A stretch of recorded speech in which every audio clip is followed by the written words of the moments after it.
Hello guys, welcome back to San 11 Quintaro. Kumusta kayo mga Libra? So, titignan natin kung ano update sa inyo mga Libra itong June. General reading ito, pwede mo kasi, pwede hindi. Kunin lamang kung ano para sa inyo, at ang iba hindi ay ibigay ko natin sa iba.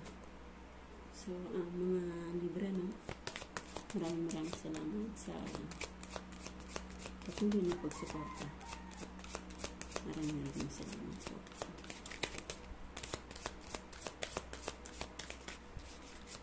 Tignan natin kung anong energy sa inyo.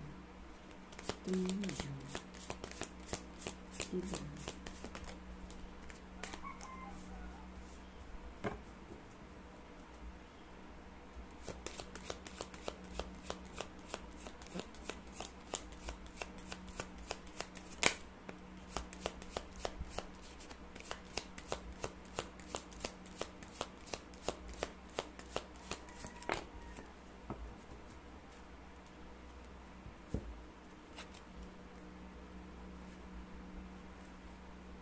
Okay, Libra. So, siguro, may mga na-achieve ka na rin, no? Mga Libra. Maaaring ang ilan dito ay nagtatrabaho sa ibang bansa. No? May mga ganon na energy. Siguro nahawa na rin kayo ng achievement dahil sa pagtatrabaho nyo dyan sa ibang bansa. No? May mga na-accomplish na rin kayo. At siguro ang ilan, no? May times na nahihirapan kayong i-balance ang financial ninyo.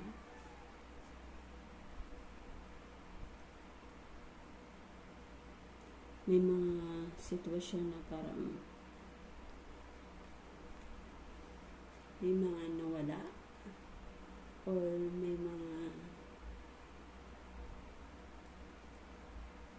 parang up and down yung financial ninyo, parang bababa tataas. May times na nagpa-fluctuation. Minsan kulang, minsan sobra. Yung mga sitwasyon na gano'n, siguro dahil yan sa siguro meron yung mga bagay na nangyayari na hindi napapasama sa budget, no? Kaya siguro na ilalabas or nagagastos yung para dapat sa budget na ilalabas na ilalagay doon sa bagay na hindi kasala sa budget, no? Kaya minsan siguro nagkakaroon ng fluctuation, no? Nagkakaroon ng fluctuation ang iyong budget. Pero ganun pa man, kahit nagkakaroon ka ng fluctuation, masaya pa rin naman ang success Masaya pa rin ang success ang mga Libra. Dahil patuloy ka dito nagsisumikap, patuloy ka nagtatrabaho, patuloy mong wini-work out, patuloy mong sinisipagan, no? Yung mga opportunity na dumating sa'yo, no? Yung mga dumating na siguro sa'yo ng mga opportunity dahil nasa kamay mo na rin to, or ang ilan naman ay paparating na, binibigay na sa inyo ng universe para makuha mo na, no? Kasi meron ka mga sinimulan dito at nasa-sense ko rin dito may na-accomplish ka na, may na-achieve ka ng isang bagay na na-fulfill mo na, no? Kaya itong financial opportunity na darating sa'yo, dito ka siguro makakaipon, no? Or ang ilan siguro sa inyo nakaipon na kayo dahil marunong din kayo siguro ng pera, no? Marunong kayo siguro mag-budget, no? Or napakasipag ninyo, no? napakasipag ninyo dito.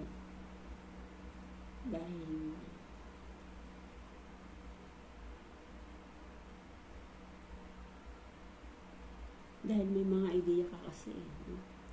May mga ideya ka, Libra, no?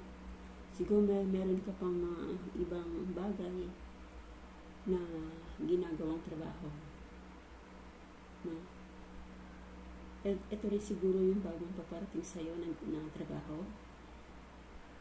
na mas makakaipon ka, no? Dito, kahit minsan nasa sitwasyon ka na napapagod ka na dito dahil sa mga trabaho, pero nandun yung nandun yung dedication mo talaga, no? Para sa trabaho, lalong-lalo na dito sa bago mong sisimulan or nasimulan mo na. So ano pa message sa inyo mga Libra? Kahit may mga challenge dito mga Libra, nadidisiplina mo pa rin naman yung financial mo, no? Hindi ka rin dito basta-basta alam mo na yung gagastos na walang mapupuntahan. So, ano pa message sa inyo? Libra.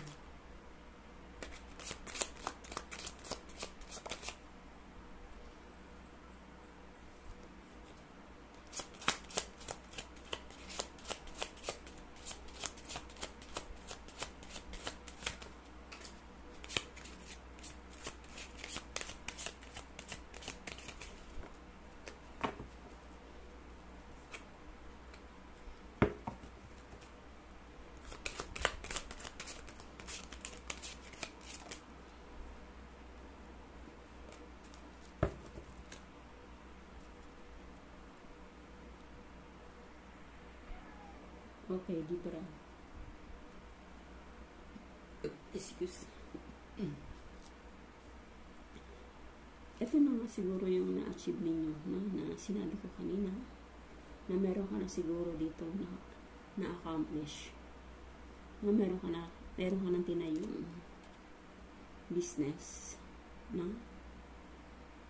Or magtatayo ka ng negosyo na ito yung sisimulan mo. Ito yung bago mong sisimulan tungkol sa financial mo, no? New business, new beginning, new money, more money, no? And relationship alignment together. Itong siguro ang ilan,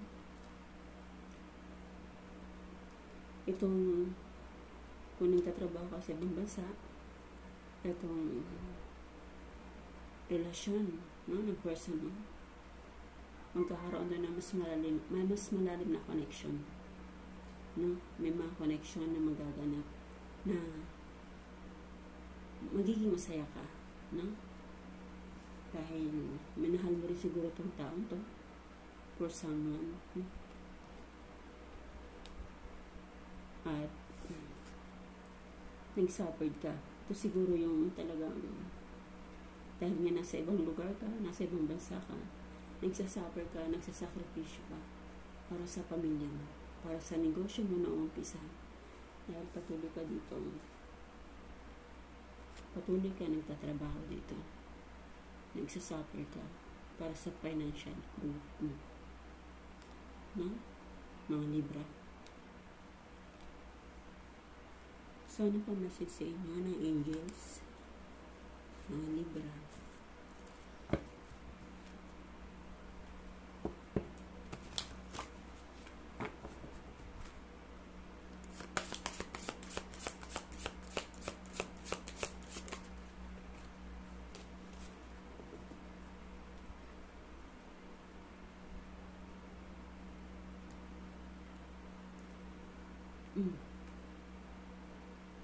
Shower of abundance, see?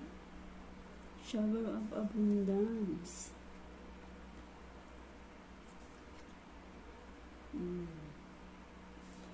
Dahil sa pagsusumikap mo, dahil sa pagtatrabaho mo,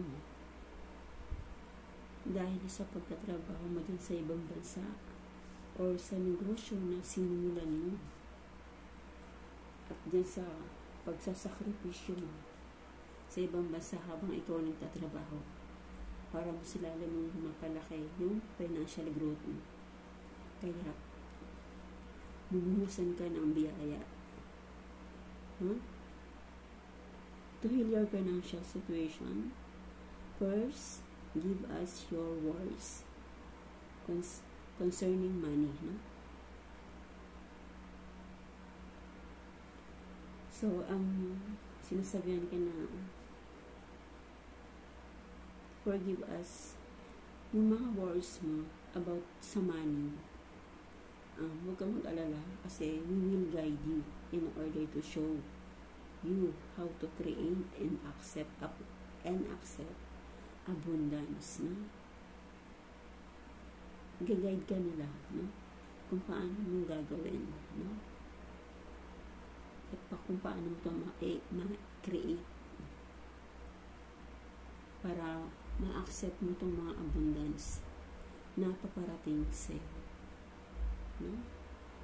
Dahil as we work together, dahil ang iyong anghel ay nagtatrabaho din sila para sa'yo. Your financial situation will heal as fast as you allow.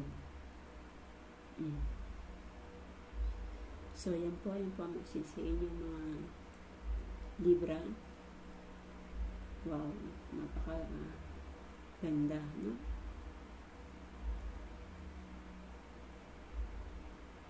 Dahil parang nagkaroon ka dito ng heal. Parang nagkaroon ka ng healing sa sarili mo. Kaya binubusan ka ng mga biyaya. So, yun po ang message sa inyo mga Libra. Thank you, and God bless po. Thank you.